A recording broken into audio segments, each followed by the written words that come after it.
Owen Benjamin tried to poison my lasagna. That's how you're going to try and diss someone in a wheelchair? By saying that the wind blew them over? That's your slight jab at me, buddy? Nice try.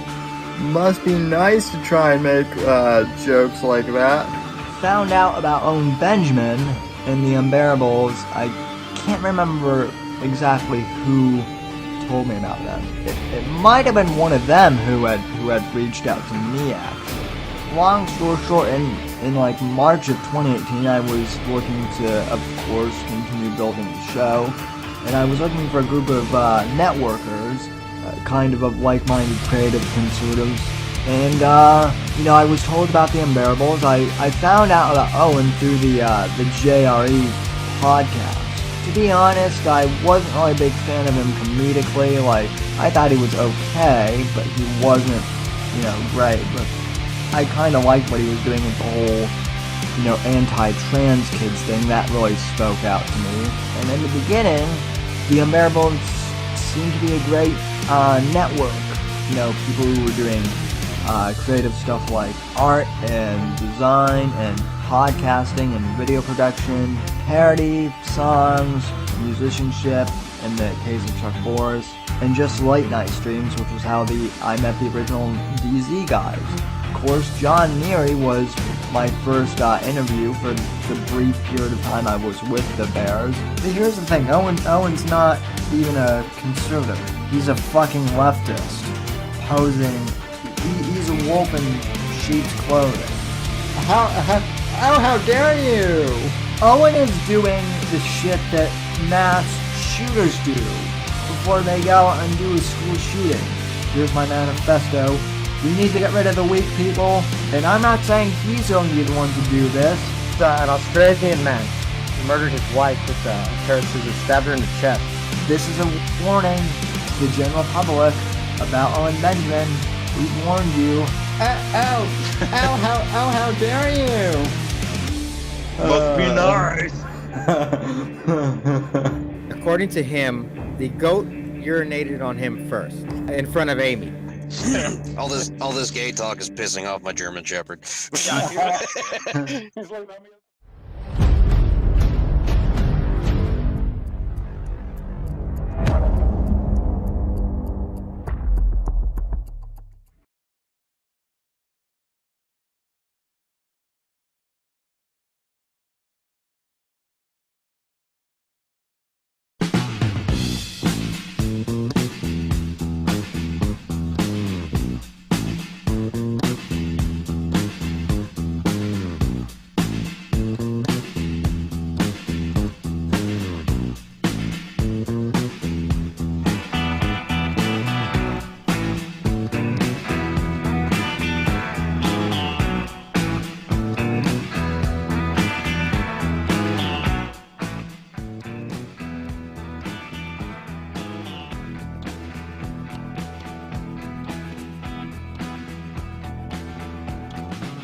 I always promised myself that if I was still on when Rush was off the air, that I would play this theme of his as a tribute. And so, that is exactly what I'm doing. And, I'm guessing that this stream isn't going to be monetized at all, but it's worth it. And, wow. Great to be with you folks. Sam Whitfield here behind the Scarlet Red microphone here in South Florida. You can call me via Streamlabs. Actually, you can donate, TTS, streamlabs.com/The Whitfield Report. You can follow me on Twitter and Instagram at @somebody_NDC. You can follow me on Dab and Minds at Sam Whitfield. Parler is supposed to be back. You can find me on there at Sam Whitfield as well. But you know, we don't really do call-ins. I guess technically we can take phone calls, but I've tried messing with that system, and you know, it's not completely smooth. But folks, at any rate, welcome to the show. And well, considering the news, ladies and gentlemen, I am glad to be here. Because I'm glad to be with my audience. But you know, I wish this were under slightly better circumstances. For those of you who don't know, and actually my mom didn't even know until I told her the news about an hour ago. Rush Limbaugh, America's Anchorman, and now I can officially say the greatest of all time in radio broadcasting has succumbed to lung cancer at age 70.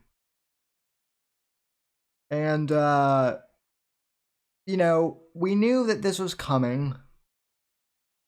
About a year ago, he announced on his show that he had stage 4 cancer. That same week that he received his cancer diagnosis, I actually did a show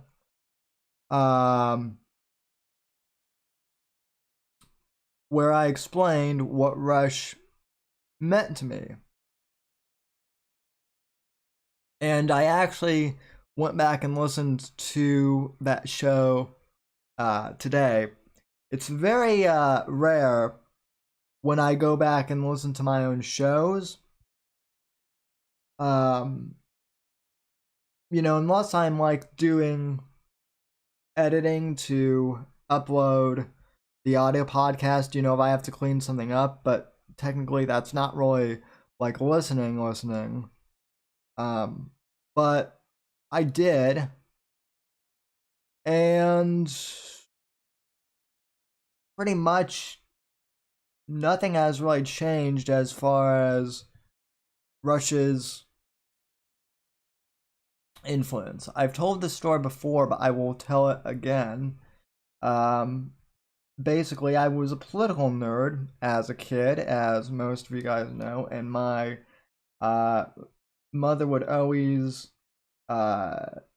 pick me up on, I believe it was Thursdays from school for like physical therapy, and we had to go all the way up to Boulder from Denver, which was a bit of a drive. And during that time, she would have the radio on. Now, what's interesting about my mother is, although she is, I guess, conservative-ish, she's more of a libertarian actually, and I'm actually more of the conservative now, which is the funny thing.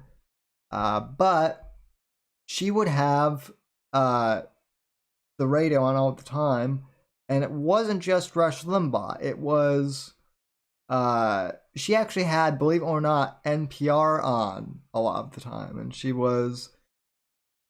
I wouldn't say she was a fan of Terry Gross, but she would listen to Terry Gross a lot. I personally, I can't stand the monotone voice of NPR at all. But I would listen to you know, NPR and everyone, and basically I remember listening to Rush one day, and just the energy of his show was more or less the you know, I remember hearing it, and I remember thinking, that's what I want to do. I want to have a radio show. I was bound and determined to get one. That flash forward to 2008, podcasting comes out. I get into that. And then, the rest is history, as they say. So, yeah, we're here tonight to, talk about Rush Limbaugh and the legacy, the good, the bad, the controversial, everything. I want to welcome everyone in the chat. We have in the chat Tom Sawyer, Sawson, Hail Sawson, Hail Basic, Hail Bruce City, who I know is probably going to clip out of the show. Hail Titty Salad, who may or may not leave the stream part way. Like, I think she admitted, at least to me in DMs, to dipping on the show partway through. That may happen, but who knows? Even some right wingers dip from this show from time to time. I tend to piss everyone off equally eventually, so there you have it. Let's see.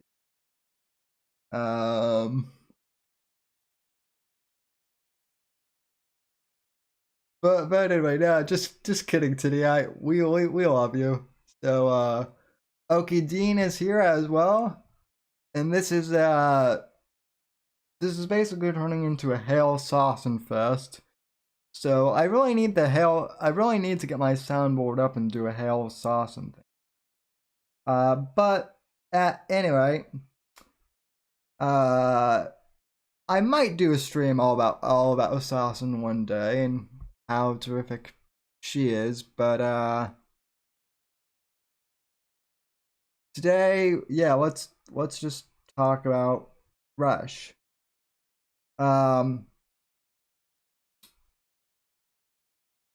Very interesting individual, and I actually learned some things about him that I had forgotten about, such as the fact that he was a sports broadcaster for the Kansas City Royals, and can't remember what other team, but yeah, he started out in sports radio, which I had completely forgot about. And then the other thing I learned, which I had forgotten about, was that he was actually a radio DJ in Cape Girardeau, Missouri at age 14, which is kind of it's kind of a little ironic because that was exactly when I started doing the show too. So then he went to work in California, got a station gig down there, and moved more into politics. And then he got a station offer to move his show to WABC, where it was nationally syndicated. And yeah, he did that at about age 35 or 36, I think, according to the book. And by the way, if you want an interesting read on Rush, I highly recommend listening, either reading or listening to on Audible, Rush Limbaugh, An Army of One, which was actually written by Zev Chaffetz, who is a New York Times reporter, and actually a pretty big liberal, but he essentially went out to try and do like an expose on Rush, and ended up doing more of like an autobiography. Actually met Rush and got to know him, and through research and through meeting the guy, figured out that, came to decide that Rush wasn't as much of a monster or a monster at all, really. And, that even though he didn't agree with Rush, he certainly understood his influence. And that was back in 2012, when that book came out. And I read that book, the year I was going into my senior year of high school. I was actually on a cruise ship in Alaska when I was reading that book, and I remember being on the cruise ship and looking at glaciers in the middle of the ocean and reading the book. And I'm also pretty sure that there was a drowning polar bear out there. But then again, Al Gore is still wrong about, climate change. I'm not saying that climate change is fake and entirely, don't misunderstand. I'm saying that Al Gore, super serial guy, was wrong about climate change. And he is an absolute grifter as well.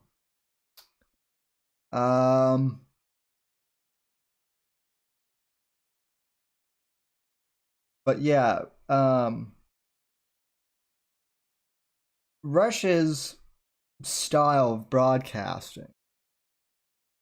He was also a shock jock, which I think is why so many people think he's a controversial figure, because a lot of the things that he has said that could be controversial were in a shock jock manner. I mean, Howard Stern has said way, edgier things, but essentially, Rush, when he started out making like all of the controversial comments that he did, they were all, it was for the shock jock effect, pretty much. And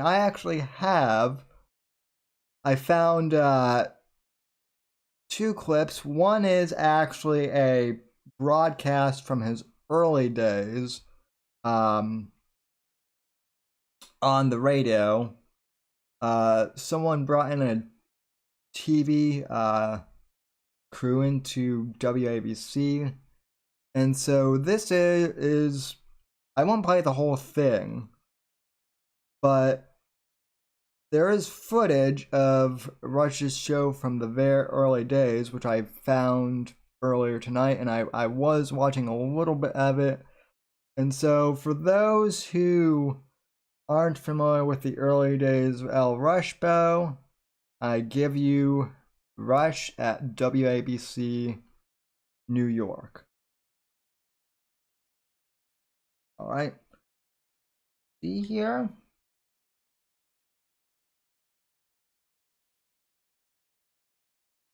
Oh, thought I had this queued up already. No matter though,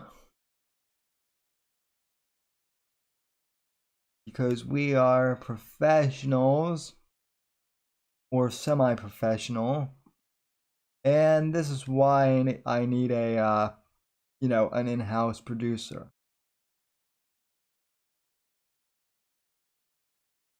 And also, Titty Salad, if you listen to the show long enough, if you listen to my show long enough, you will eventually become a good conservative housewife.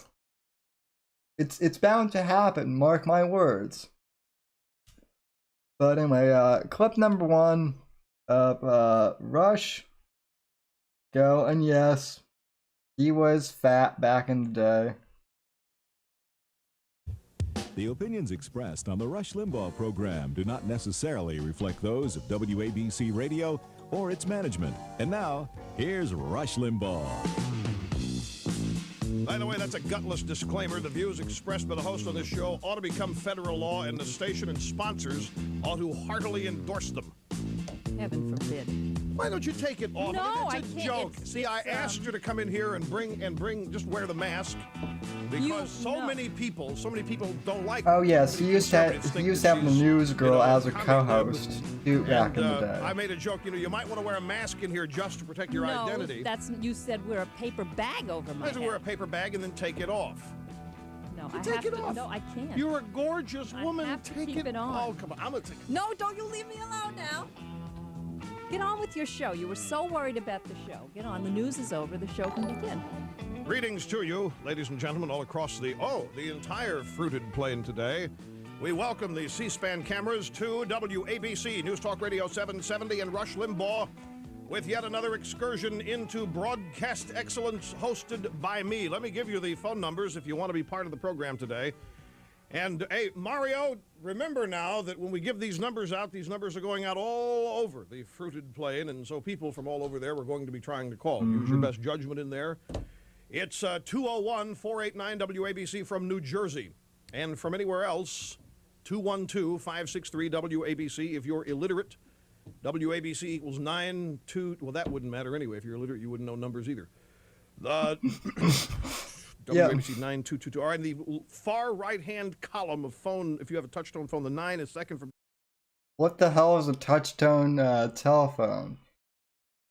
Just kidding. I actually know what that is. But for the Gen Z crowd out there, there was actually a time where you would have to use a physical touch-tone telephone to make phone calls, and there was also long distance, and many syndicated radio shows back in the day had like toll-free numbers. They still do, but that was how you made phone calls, kids. So like I said, I'm not gonna play this whole entire thing because it is an hour long, but it is highly entertaining to watch.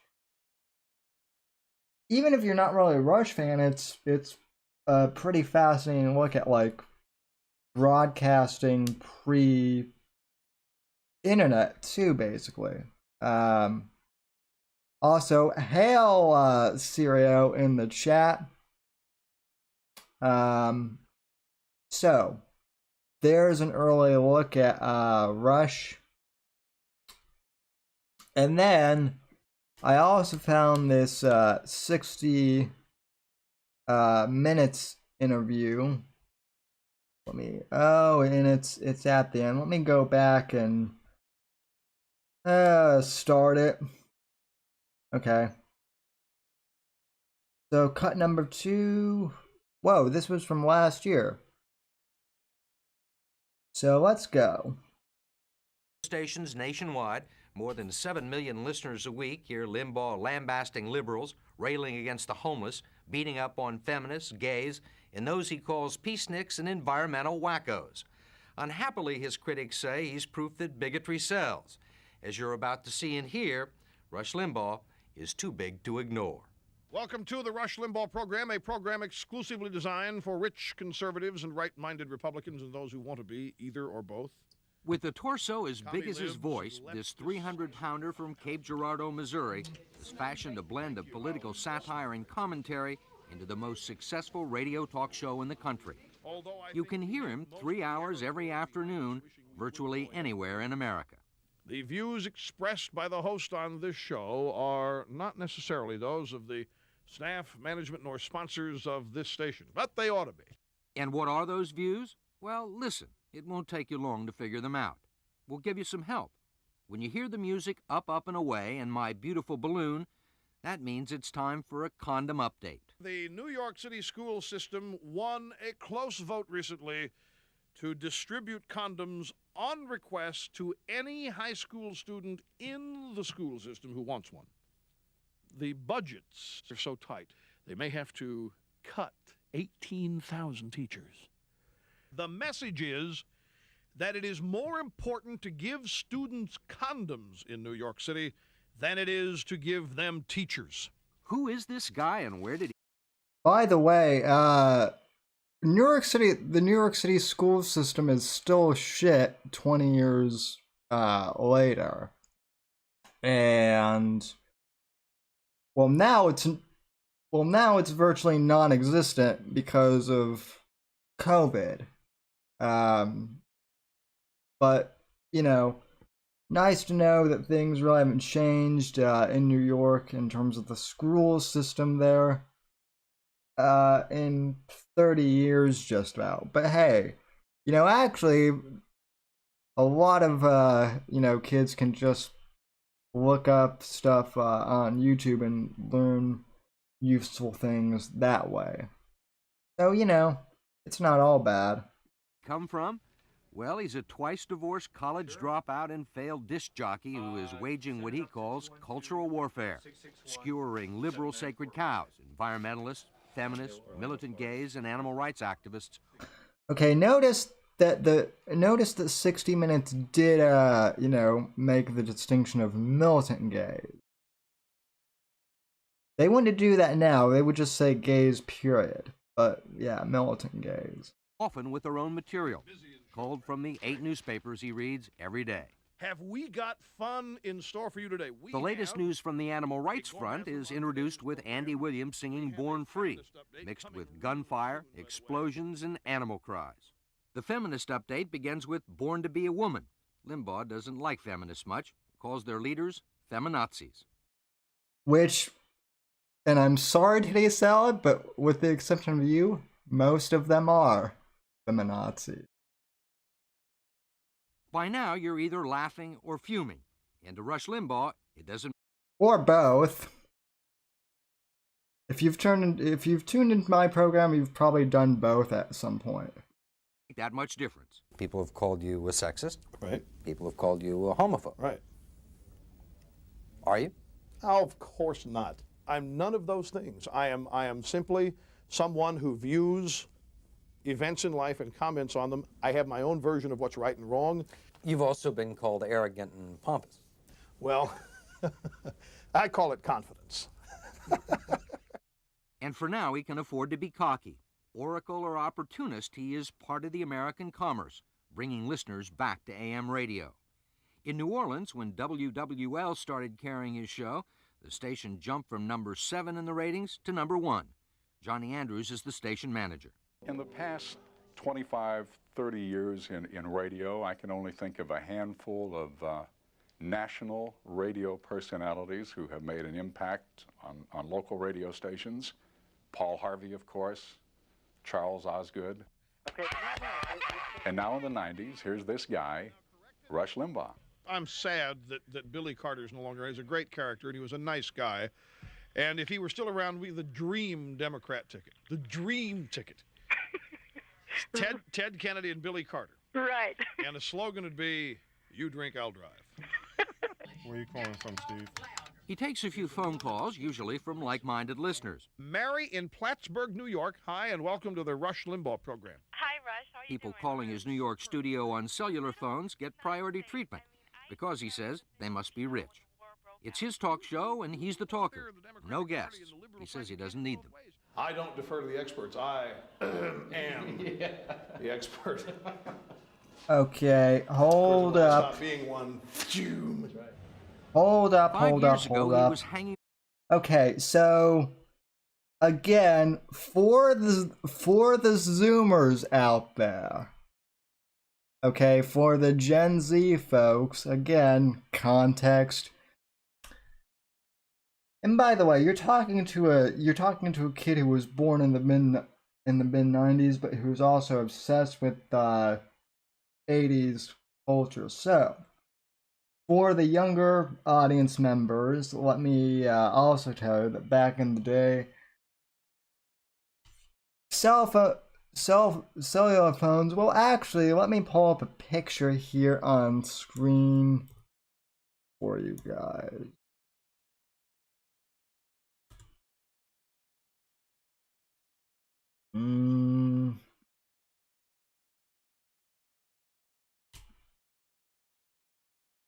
Okay, well those are all the phones that we have today, but let me...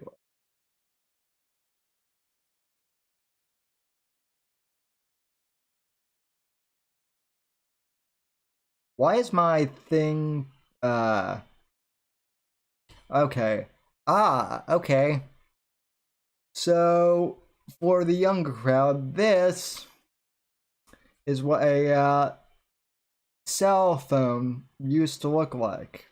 They were these big blocky things that they didn't, they were bricks essentially, and they could barely fit in your pocket. Like if you've ever watched an episode of like the X-Files from the early 90s and you see those big giant black things that aren't guns, yeah, this is most likely what they are. And my mother actually had one for like a real long time, because I found it like, I don't know, 5 years ago, and her stuff of storage or whatever. But anyway, yeah, that's what a cell phone used to look like, kiddies. No texting, no screen. You can even do texting. It was just and cellular rates were through the roof back then, and the only reason why my mother had one was because she was working for Microsoft back in the day and was in sales, and so they gave her one of those things that she used, like, I think even like a year after I was born. So, yeah. See, folks, we educate the Zoomers here too. So, Alan Palace says that he is a pregnant teenager.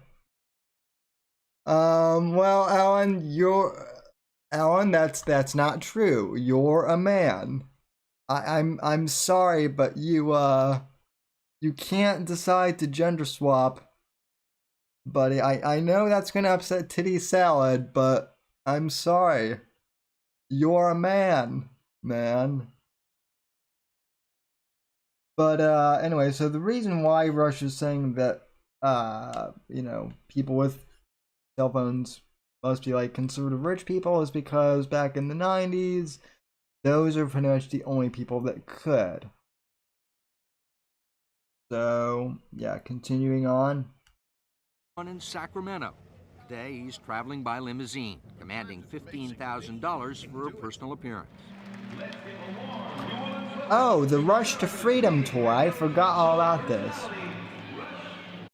Yeah, Rush actually used to do stand-up, like, back in the day, and, or, something akin to that. And, yeah, Owen could take a few lessons from and damn it, I mentioned Owen again, but say la vie. He's part of my subculture now. In New Orleans last spring, 6,000 fans paid $20 apiece to listen to stories like this one about a men's club in San Francisco that was forced to admit women who then demanded their own exercise room. Ben said, fine, we'll be glad to give you your own exercise room. In fact, we'll even put the first 3 pieces of exercise equipment in there for you. They put in there a washing machine, an ironing board, vacuum cleaner. True story. The story got a lot of applause, but not everyone's cheering. Attorney Gloria Allred, one of the country's most prominent feminists, says Limbaugh would get big applause at a Nazi rally. I'll bet you they didn't see the humor in it at all, because these people don't have any sense of humor. He is hurting us, and I can't emphasize that enough. He is trying to make us a joke so that we won't be taken seriously, and part of the problem with... Well, I think Trigglypuff did a pretty damn good job of that. I mean, yeah, same with the red-haired, feminist chick that like tried to punch Breitbart in the face. Yeah, the feminists have done wonders for their self-image. But then women like Juliet Ferrette leave the feminist movement, and then get canceled. So, Moving the women's movement forward is the trivialization of the women's movement. Feminism was established so as to allow unattractive women easier access to the mainstream society. That's the type of woman-hating statement that is perpetuated over and over again. Look, if they get mad at that, that's fine. I'm not doing what I do to make sure nobody gets mad. I can understand how that would ruffle feathers, but it isn't going to stop me. What are you trying to do with this show? I'm trying to attract the largest audience I can and hold it for as long as I can so that I can charge advertisers confiscatory advertising rates. This is a business. You're in it for the money? Sure. Of course, I'm doing a lot of this for money. But I don't want it to just stop there. I mean, everybody does what they do for the money. If somebody tells you it's not the money, believe me, it's the money. so again, this brings up the question, what makes a grifter? I mean, I guess technically, yeah, you could say Rush is a grifter, but then again, that term gets used because if you make money doing something in broadcasting or artistic or anything like that, you kind of are a grifter. But at least he's not trying to, be deceptive about it. And speaking of money, Limbaugh will earn about $1 million this year. His Rush to Excellence videotape is expected to sell nearly 50,000 copies, and there are mugs and T-shirts.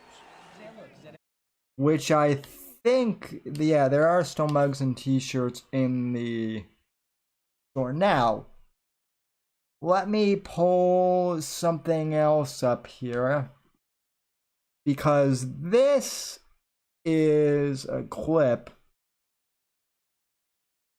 that I remember. Let me go back to the main camera screen here. And let me see. Let me check on donations here.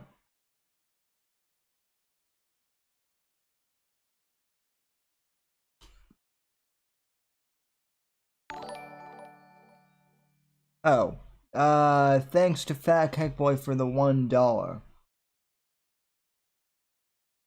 So, thanks, Fat Cake Boy, very cool. And also, subscribe to Fat Cake Boy's channel. Also, happy birthday to the Interest of Stuff, by the way. It's Jeremy's birthday today, so I do want to take a moment to say happy birthday, Jeremy. And also, yeah, my dad showed me Rush when I was 10. Well, my mom showed me Rush when I was 10. So yeah, Alan and I are very similar that way. Let's see. I was talking about how my teacher was a dumb bitch, and he was like, "You sound like this guy." Oh, Alan, I knew that there were several reasons I liked you, and that's just reason 1001.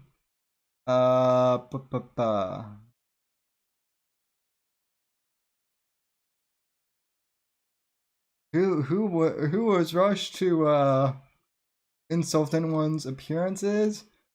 And nobody really titty salad, but that's what makes it hilarious. At least in my book. And like I said, the guy was a master troll. So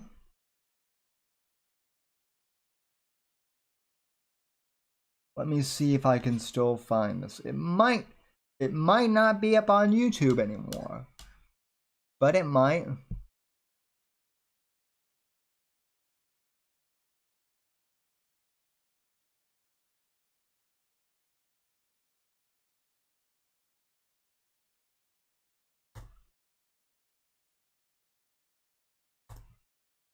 So around the time I really got into Rush,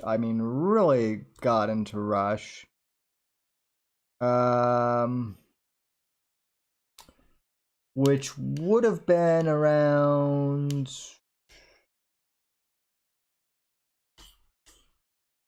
2008.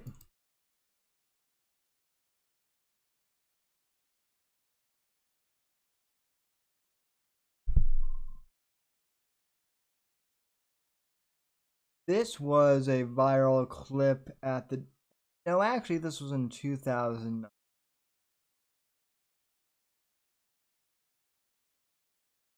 And by the way, I know for a fact that this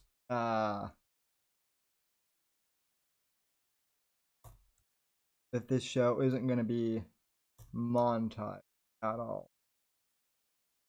Which is why I'm thankful for donations from like you. Okay, so this right here was one of the first clips on YouTube of Rush that I remember.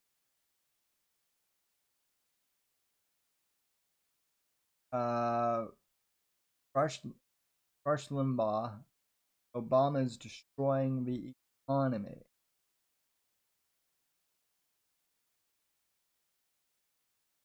Tape.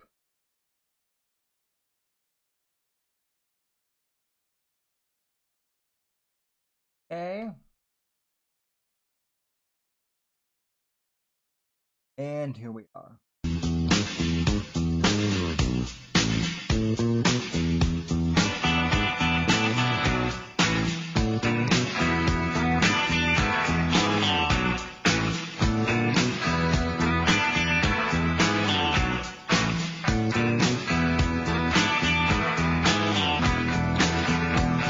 What a day, ladies and gentlemen. Greetings. Great to have you with us. I am Rush Limbaugh, and this is the one and only Excellence in Broadcasting Network, and we've got broadcast excellence for the next 3 hours just for you. Our telephone number, 800-282-2882, if you want to be on the program. The email address, lrushball@eibnet.com. Kill the music. Look at me. Ladies and gentlemen, there can be no other way to say this now. The gloves have to come off. It's time for people to sober up. The President of the United States, Barack Obama, is destroying the United States economy. So is There is no Biden other way now. to describe this. Systematically destroying it. Rush, are you saying he's doing this on purpose? Not going there, it doesn't matter. What matters is the United States economy is being destroyed. Even the Associated Press, government-run Associated Press, with a headline, big government spending programs are having the opposite effect on the economy. They are concluding that you cannot spend yourself out of a recession. So what is President Obama planning to do? Spend even more, even sooner. Here is the AP story. The Federal Reserve announced a $1.2 trillion plan 3 months ago, designed to push down mortgage rates and breathe life into the housing market. But this and other big government spending programs are turning out to have the opposite effect. It is not just that they aren't working. They are hurting. They are harming. Anybody with a... Cash for Clunkers, anyone? Remember that program? Yeah, Cash for Clunkers worked out real well back during the early Obama years. Didn't it? Supposedly, you were supposed to be able to, like, trade in your old vehicle and get, cash from the government in order to, like, get a trade-in on like, more energy efficient, vehicle. Problem is that a lot of there was a lot of red tape. People traded in those. Never got the money, or they would never get enough. They would never get enough. Rebates for get a vehicle.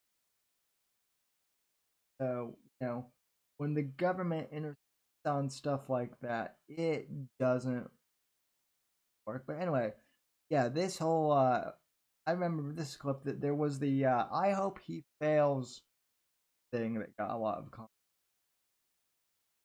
play. And also this one in particular, Obama is doing money. Now, someone mentioned earlier today that Rush also DM'd me just now actually, and mentioned the Paul Shanklin parody. Those who don't know, Paul Shanklin is a satirist who wrote multiple songs and jingles for Rush over the years. And he has a particular set of satirical songs, satirical bits that I know Bruce City would love, as one of her bots in her Discord is named after Al Sharpton. One of my all-time favorite Rush was a series that he did called The Justice Brothers. And who are the Justice Brothers? Ask. Al Sharpton and Jesse Jackson, two of the biggest race baiters in America.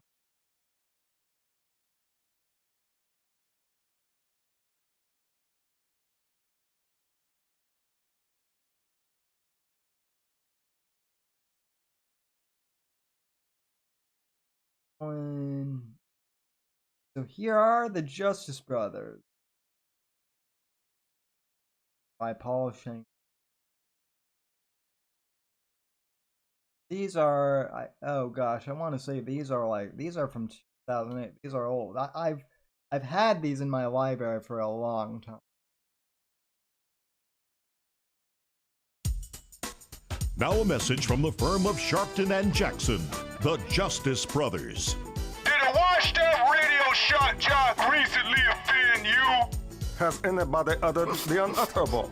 Then just call us, the Justice Brothers. Yeah, it's hard to believe we represent an entire minority. But we do every day of the week.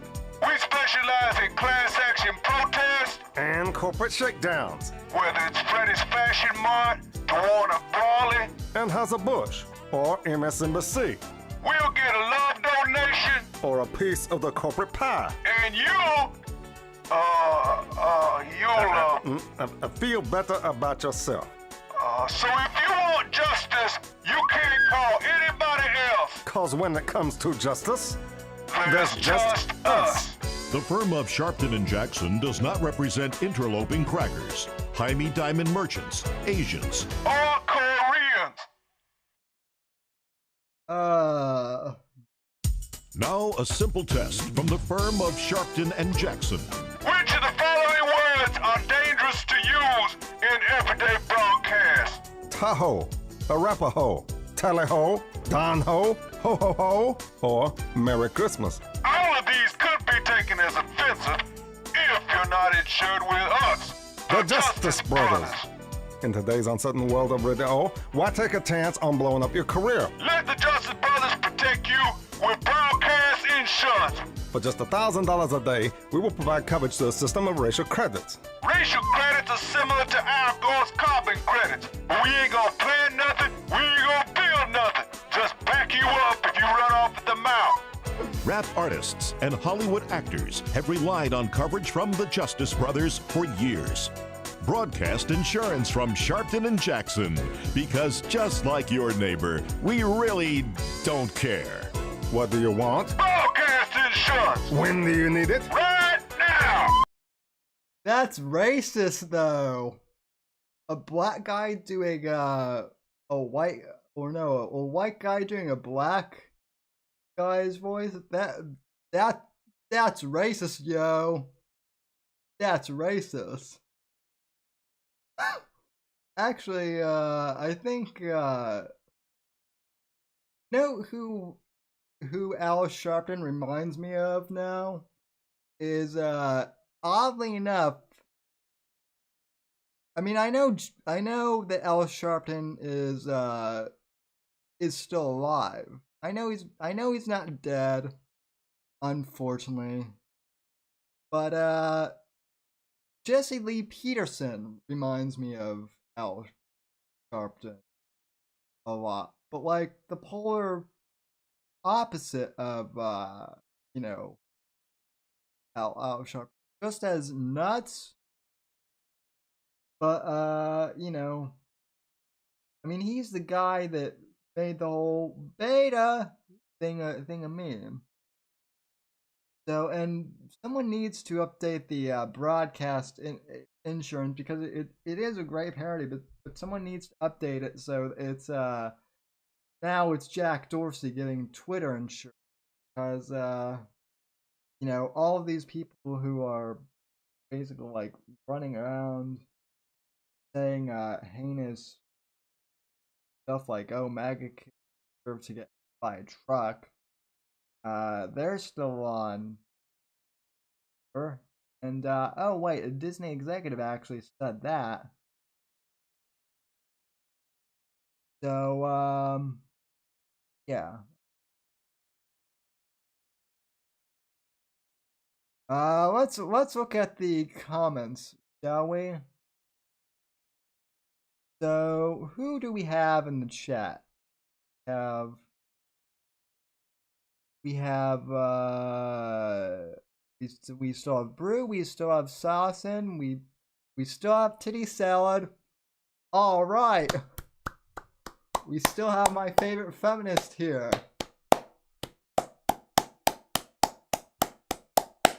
That is actually applause worthy. Actually, do I have? No, I don't have the soundboard. Thought I did, but I don't.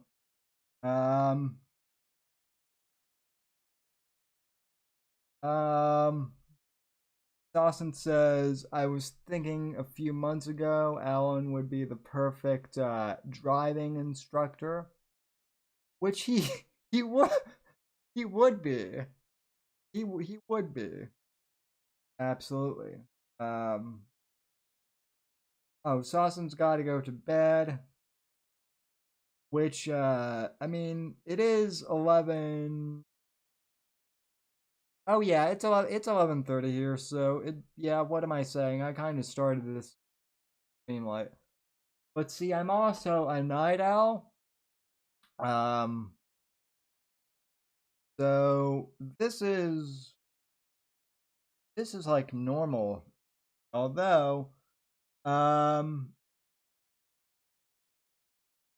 you know, I do want to address something because there are some people on Facebook who have been saying you know, that Rush was a racist and all that, and apparently by you know, by posting a tribute to Rush today on Facebook, I ticked a few people off today, and now they think I'm on drugs. So they asked me if I'm on drugs, and the answer is no, but also yes, sort of. So it is, and it's, believe me, it's not oxy either. See, I can make those jokes as well, folks. I'm not on oxy. But what I am on is melatonin from Onnit, which is also Joe Rogan's company. He's not paying me to shill this, although he should. So I'm on this I'm on this melatonin spray. I have another bottle over by my bedstand. But essentially, spray this 3 times and then you you fall asleep or do something else. And then you'll fall asleep in 30 minutes. So yeah, I am declaring that I am on drugs. I am on melatonin. But that's pretty much the only drug I'm on, other than caffeine. So there you go. There you have it. I am on drugs, folks. Flip that. Flip that.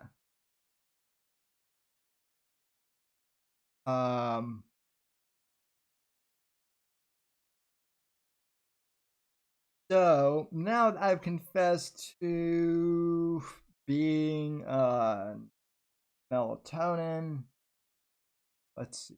What else? What else is here? Oh, of course. So, Christian Blatt, friend of the Whitfield Report, former on-air producer for Mr. Dennis Miller, a DM on Twitter. I think he might be watching. If so, hello. Message me. Are you aware of Andrew Breitbart's whole rap on Rush? How he was raised a huge liberal, and he had a job where he drove around and hated early 90s alternative like Nirvana. So he started listening to talk radio, and he started listening to Rush and realized he actually agreed with what he said. And he talked to his father-in-law, person being into actually, Christian, I believe from Andrew's book that is reverse. That Orson was already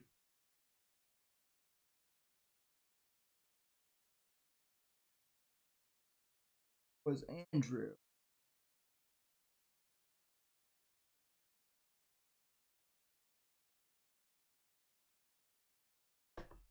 But I didn't. There's law in memory.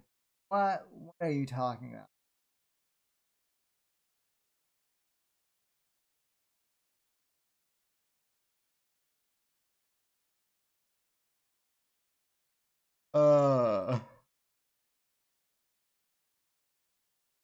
But no, yeah, Andrew had an affinity for Rush, and as I've said, both Rush and Andrew are kind of on my personal Mount Rushmore of conservatives I admire.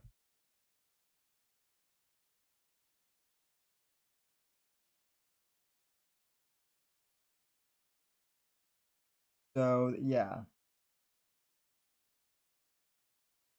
And now, 2 out of 3 are gone. Fortunately.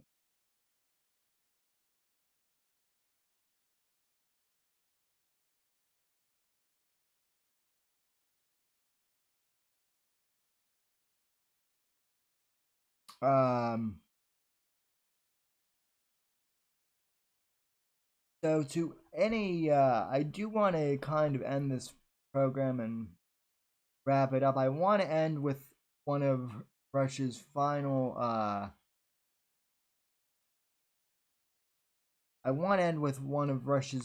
monologues from a few weeks ago on the MAGA movement.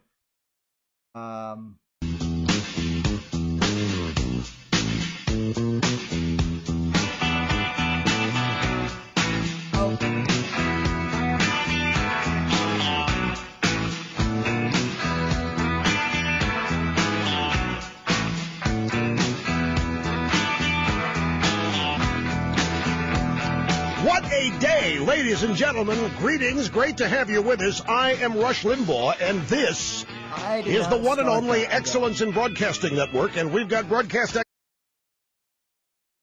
Okay, that was weird. Safari just quit and then rebooted itself. At least that tab did.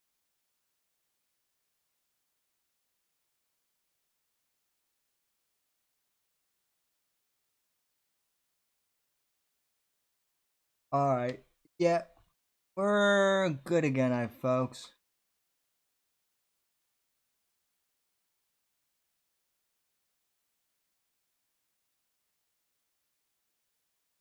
How about the Whitfield brand cough device?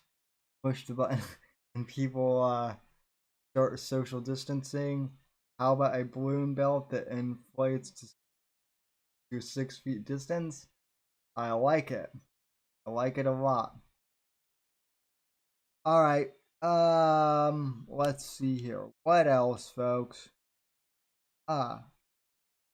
So I was going to play Rush's final Whatever Trump calls himself party ID wise to me is not relevant. It's what his agenda is. And he still has the best agenda. So I was going to play Rush's final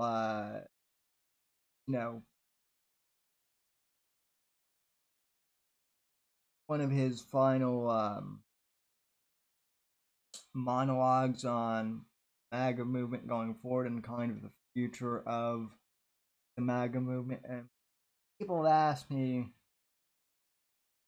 what I think, how I think the MAGA movement will go moving. And to be honest, I haven't been able to answer that. But I think Rush honestly said it best. Said in a way I can't. So here is Rush from a few days ago.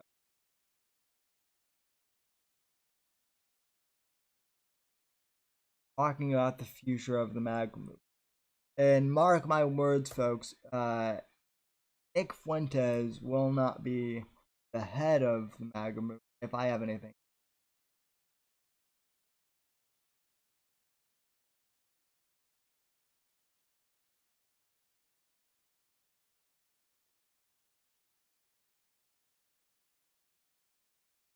Yeah.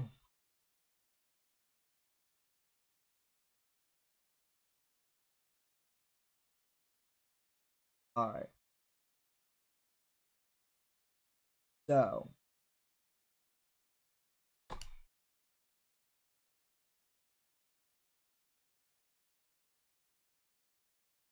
this is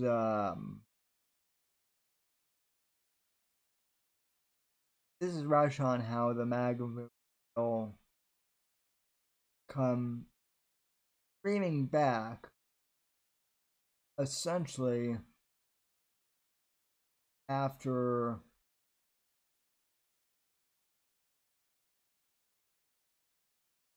the left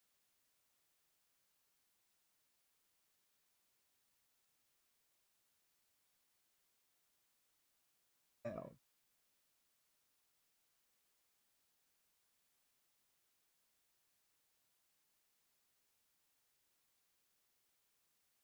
Would Rush free Britney? Probably.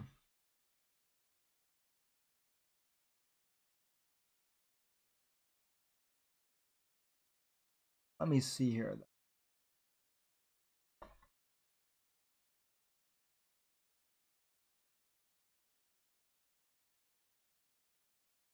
Something is kind of screw with Steam Labs. Don't know what is. Don't know what's going.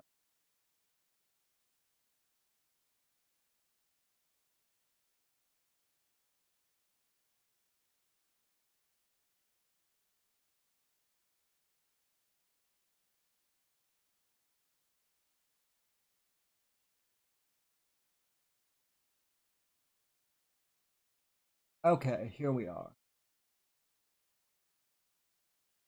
There we go. Sorry, folks. Just a few technical difficulties. But that is the nature of all live streams. There is Rush talking about the future of. And Fat Cake Boy is absolutely right in the chat as well. I predict the Tea Party MAGA movement will undergo another name change and Trump should not be involved. Yeah, I agree with that completely. Fat Cake. And that's kind of what Rush is saying here. So this was Rush on the future of the MAGA agenda. This is actually from his official channel. Agenda of any politician.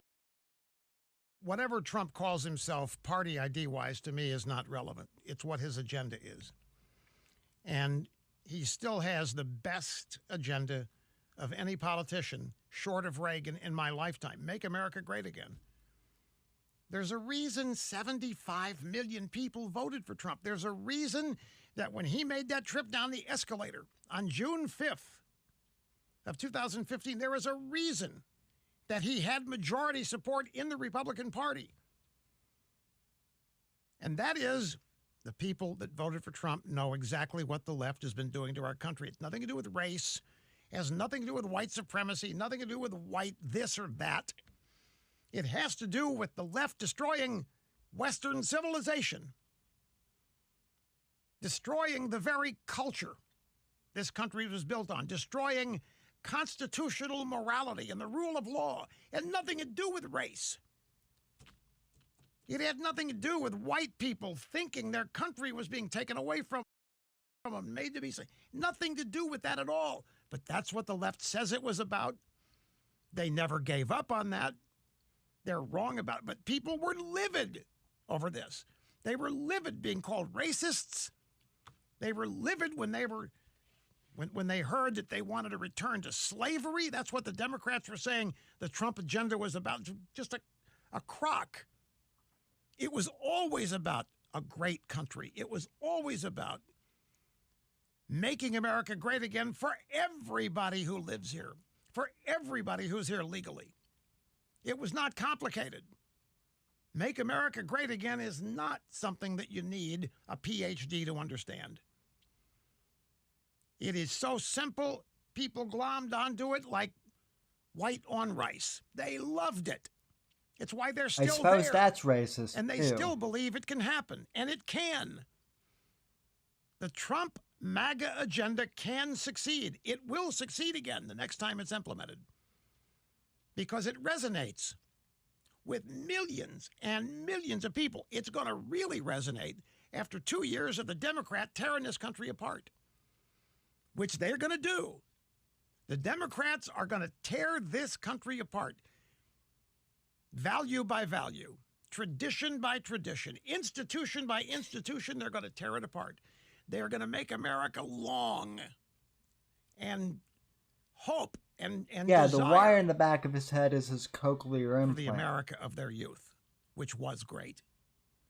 And there was nothing wrong with it. There was nothing wrong with the Ozzie and Harriet version of America. There was nothing wrong with the Beaver Cleaver version of America. There was nothing wrong with America then. The Democrats are going to make something wrong with America. They're going to turn it into something it was never intended to be.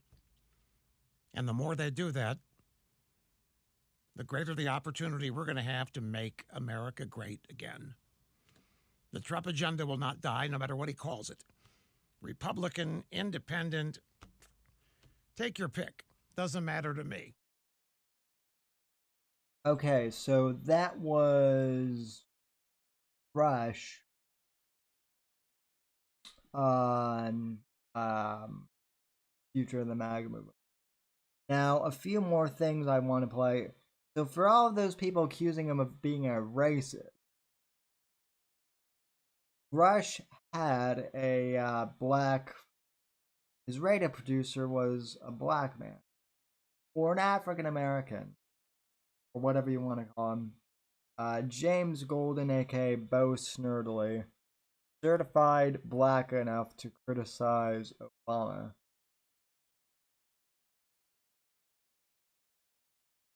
So this is Russia's producer.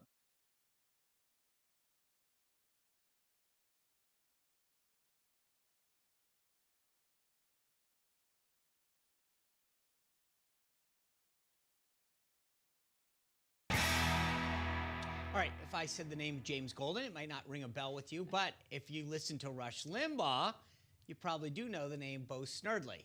That's actually the man on the show himself. He's actually the producer of the Rush Limbaugh Show and founded a political action committee that focuses on reaching out to black American voters. He's here to discuss talk radio, the election, and his mission to make black Americans Republican again.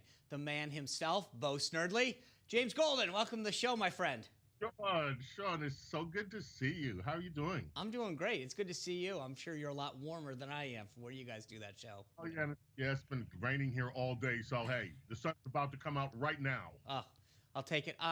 Hey, lot to get to. I don't mean to start it off on a sour note, but I know Rush at the beginning of the program today talked about his diagnosis. He doesn't talk about it often. Just real quick, how's he doing? He's doing well, and as well as can be expected, given the diagnosis. You know, we're all very optimistic. He has had, as he said, it's an up and down roller coaster that you're on with the treatment. But thank goodness, from where it started and where he is now, he's doing so much better, and we are praying, and we've got so many millions of people praying for him to recover. So I'm just going to say we're optimistic, and I'm always going to be optimistic. All right. Well, count us among those who are praying for him and everyone there. I know it's tough. I've talked to Rush about that. It's amazing what he does to struggle through this. And so anyway, let's get back to the good stuff, though. The president was on your show last week. Listen, I have always wondered, there's so much power in talk radio. The more people who listen to this, it gets conservatives fired up. The New York Times had a story out there that said talk radio is turning millions of Americans into conservatives. Don't you think the president should be doing more talk radio, James? I know you guys were excited to have him on Rush, but this is his wheelhouse, man. He was excellent. He spent 2 hours, no commercial, which was just amazing, nonstop, and had a chance to talk about his record. And of course, he and Rush had a good conversation, a good dialogue about many aspects of his record that you would not hear on mainstream media sources. So that goes to your point. Yeah, he should be doing, the president was on with Newsmax the other day. He should be doing more of that. You guys are doing amazing work. Talk radio, I think he should be doing a lot more talk radio too, but there are only so many hours in the day. This president is doing 2 and 3 rallies a day. He's indefatigable. I mean, his strength and energy is just unmatched. I agree. So let's see. We got rallies, Rush, and Newsmax. That's enough. He should just focus on that. Exactly. That would take him right past the finish line, right, Lindsay? That's right. You know, James, we talked about this early in the show, but we saw Joe Biden call a lid. Until Thursday, you know, many have questioned his ability to run the free world and his cognitive ability. Recently, and sadly, we still are, especially after that town hall he had on CNN. I am really questioning Biden's mental faculty at this point. I do want to try and find one of the segments of Snerdley, certified black enough to criticize Obama. All right.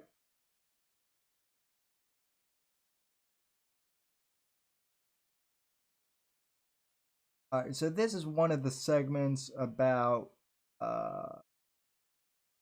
the St. Louis Rams and the NFL and whole Neil. Wait, no, actually, this would have been. So this was a bit that Snerdley used to. Bo Snerdley, official criticizer of Barack Obama.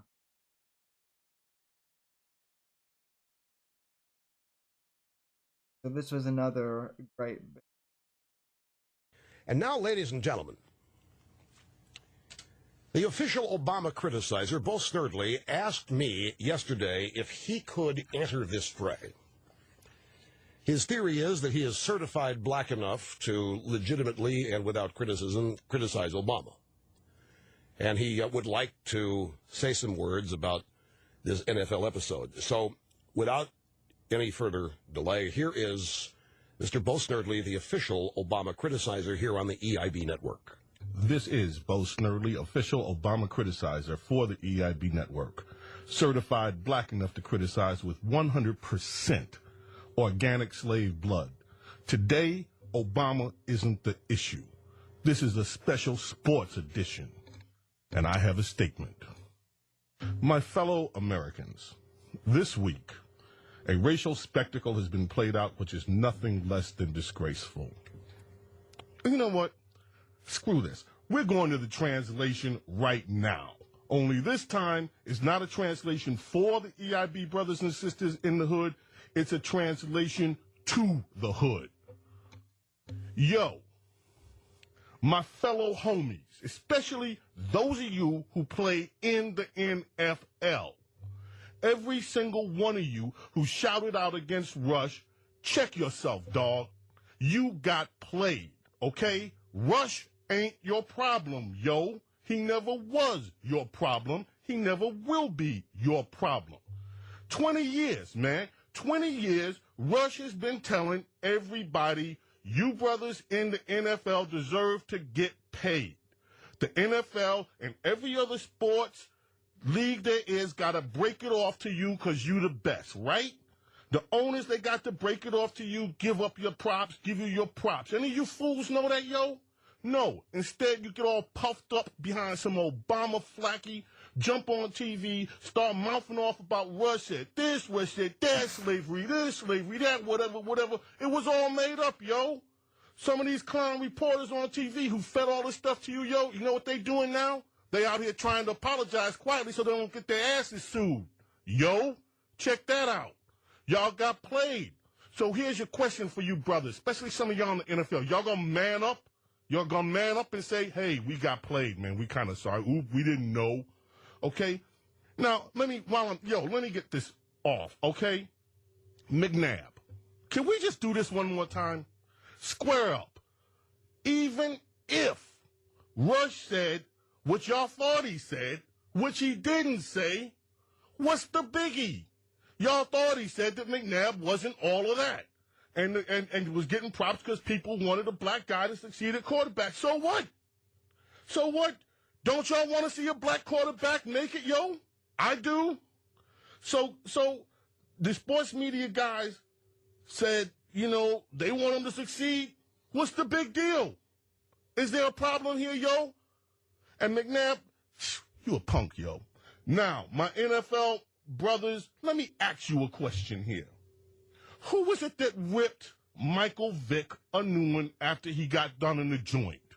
Was it Rush? Nope. It was a bunch of your white liberal sports writer guys pretending they love their dogs more than they love their wives, okay? That's who ripped all over Michael Vick. Who's been whipping Plexico? Who's been whipping Plaxman? Every time y'all get whipped, who was it that ran T.O. up on out of Dallas, yo? Okay? Was it Rush? No. Okay? Now, for all you homies, this is outside the NFL. For all my brothers and sisters, y'all want to get pissed off about somebody insulting black people? Why don't y'all watch BET, Black Exploitation Television? Okay? You want to know who's calling black women bitches, hold this, bitches, hold that? Has it Rush Limbaugh? No. Who's telling y'all that all y'all can do is jiggle your butts on TV? Is it Rush Limbaugh? No. Rush ain't your enemy, yo. You know what the biggest threat to black men is in America, yo? It ain't Rush Limbaugh. It's other black men who are killing our brothers like they did that young boy out in Chicago, okay? A quarter of our brothers don't even make it to be age 25 because they get shot up by other black men. Rush out there pulling the trigger? No. And y'all brothers, y'all got anything to say about it? Especially y'all in the NFL. Y'all get paid, y'all leave the hood, that's that. Another word, okay? Now, for all of y'all who live deep in the hood, I got another question. Is it Rush Limbaugh stopping your kids from being educated in your rundown schools, in your rundown ass neighborhoods? No. Who is it? And where's Al Sharpton and Jesse Jackson on that instead of flapping their mouth about all this other stuff that they don't know anything else about? How come Al, Jesse, and y'all are living large and the hood is still the hood? That concludes my statement. As the official Obama criticizer, Bo Snerdley. And that whole bit right there, the Snerdley did himself, that is one of the Media Matters quotes. There's this whole Media Matters list that like a bunch of libtards have on my wall and Facebook. All of the stuff Rush said, most of it is miracle. That in particular, folks, is something that Snerdley himself actually said, but Media Matters decided to put as Rush said. Why? Because they are deceptive.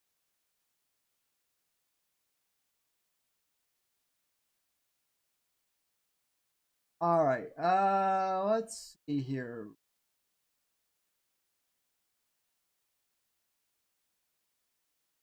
Okay, so who all was here? Okay, Warfist popped in the chat. All of us is here. Fat Kick Boy is here. Good, good, good. Fluffy Phil. Will Rush save Brittany? No, but Sam will give Brittany or take a chat ride. You're damn right, Phil. Let's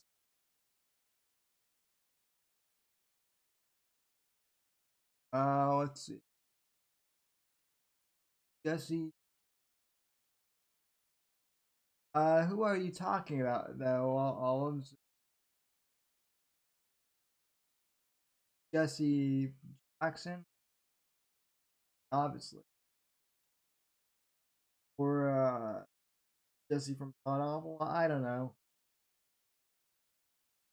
But anyway, folks, I don't want to keep this show going for much longer. But I do want to close. I want to kind of, wrap up the show a little bit. Because a lot of people think I'm sad. And I am. Rush was a loss, for sure. But you know what, folks? Being able to gather with you all, and being able to talk to you guys every week, sometimes multiple, about topics and subject matter, or just about like complete random nonsense. That means the world to me. It really does. I love doing this show for you. It is one of my passions in life. I really do enjoy this. And agree with him or disagree with him, love or hate him, Rush was instrumental in this show. He's been instrumental in my style as a broadcaster. This show would not exist had it not been for me listening to Rush back in the early days of the show. I am so glad that I did. And for those of you who think that, the conservative movement, the right, things are over now that Rush is gone. Oh, the right's crying now. Yeah, well, I'm not crying. I'm not crying yet.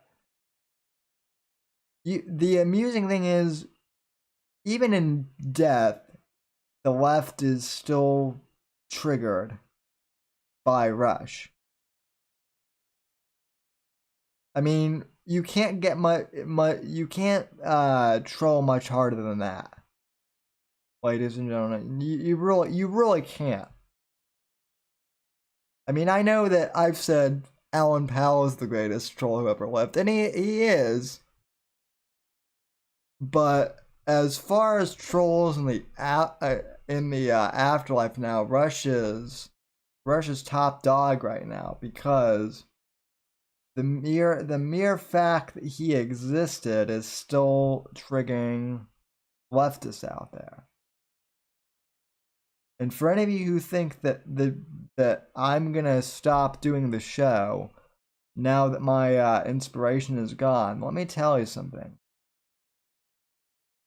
The show is just gonna keep on going.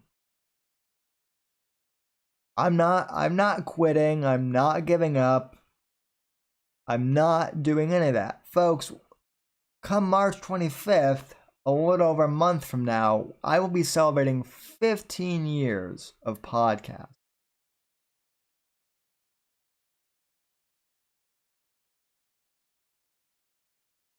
I'll be celebrating 15 years. And you know, that's a long time. And I'm just getting started. And I will continue to slaughter sacred cows on both the left and the right. We're just getting started, and I will continue to not only slaughter sacred cows, but also motivate the fuck out of you guys, because that's what I am here to do with you guys as well. And make you guys laugh, make you guys cry. Some of you guys will love me, some of you guys will hate me, but hey, you guys are still my loyal listeners. So, you know, I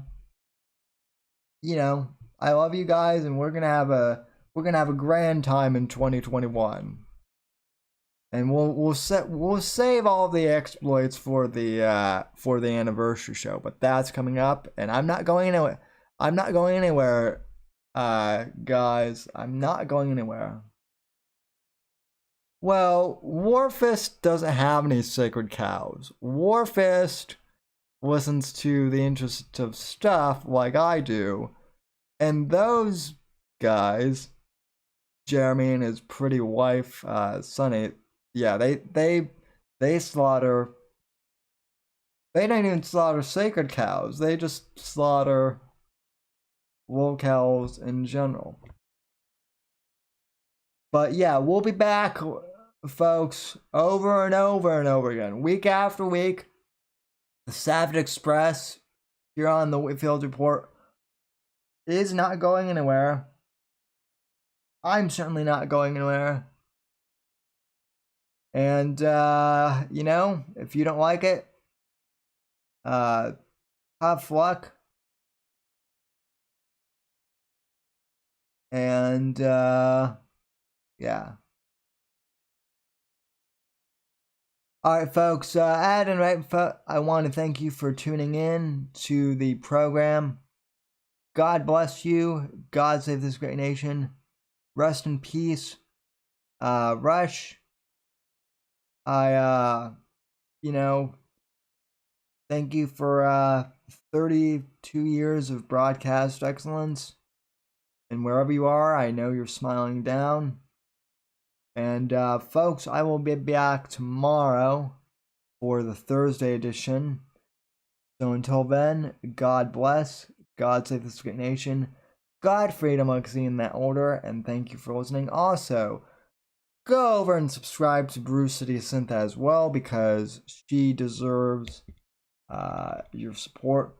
If I can get to 725 subscribers and I'm just talking, she's way more creative and talented than I am. She deserves a, you know, few more subs.